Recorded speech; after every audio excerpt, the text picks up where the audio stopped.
The Meru County MPs turned their fire on the government over what they describe as unfulfilled development promises.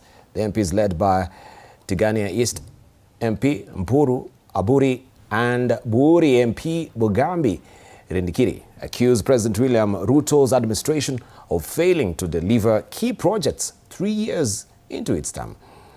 The growing discontent in Meru comes as President Ruto seeks to rebuild his support in the Mount Kenya region following UDA's loss in the Ol-Kalou by-election.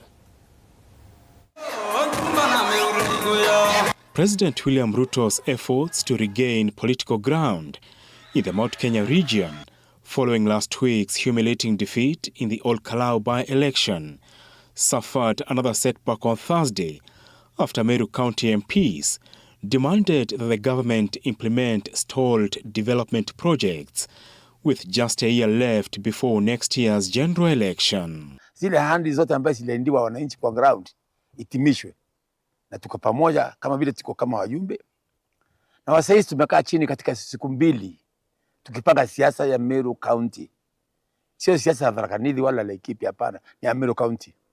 Na hawa ndio viongozi wa kwa ground, hawa ndio viongozi wanasikiza ground bila ambayo inasema eti ya kwamba atupembelezani kwa kisiasa. Kuna maneno tunazungumza sasa wakati huu, kwa sababu pia sisi lazima tuchangie kisiasa yetu ya Meru, na tunasema hivi karibuni tutatangaza.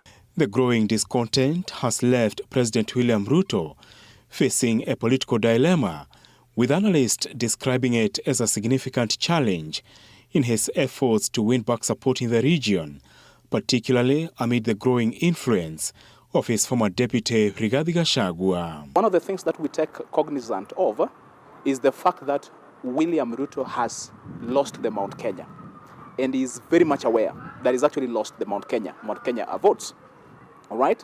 So him really consolidating the votes from other regions will really help him to secure his second term. All right?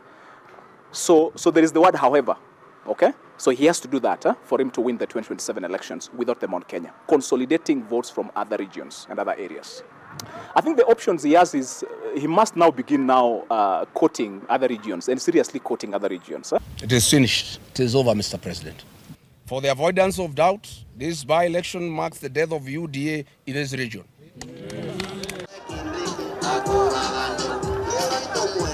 The Mount Kenya political pushback has also piled pressure on the president over whether to make further political concessions, including questions surrounding the future of Deputy President Kithure Kindiki's position.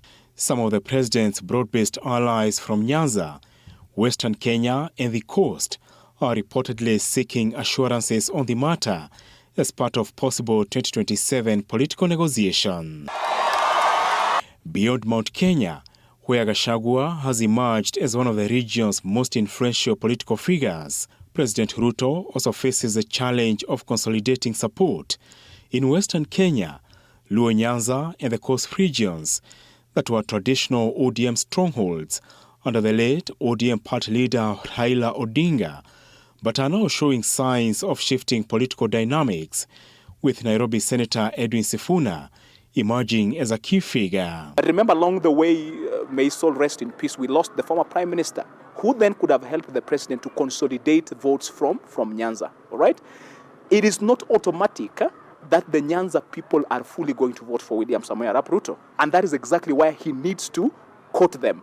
Political analysts say President Ruto is now focusing on consolidating his 2027 support base in the Rift Valley and northeastern regions, where he has enlisted government officials and close allies to mobilize eligible Kenyans to acquire national identity cards and register as voters. Apul Kamau, TV 47.